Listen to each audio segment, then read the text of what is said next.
kod kedo gi oro, piny owacho kuom tudruok kod kembe mag ji giwegi kaachiel kod riwruok mar Red Cross oyango chenro mar chwalo kony ne joma kalo e midhiero ma oro e kaunti ma Narok omako. Chenro no biro neno ni chiemo ochopo ne familia madirom 2,500 e kaunti ma Narok, ma en achiel kuom kauntis ma oro pod ogoye tach. Kony no biro chopo ne jo Narok e kinde ma sirikand kaunti no nyocha noyango ni ngima ji mahewa 100,000 ni kama rach kaluwore kod oro. Minod jalup jatend piny Dorcas Gachagua kod jagoro maduong' mar Red Cross Dr. Asha Mohamed ema noyango chenro machwalo chiemo kawuono. Only early this year we were speaking of 3 million people affected. But now that number stands at over 4 million.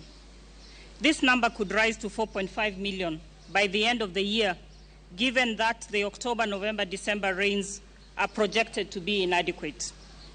As the drought continues to intensify, the needs of the community continue to increase. People need food, water, and health services, among others. We are also supporting rehabilitation of strategic water sources and have partnered with the Kenya Meat Commission to buy and slaughter livestock under the offtake program.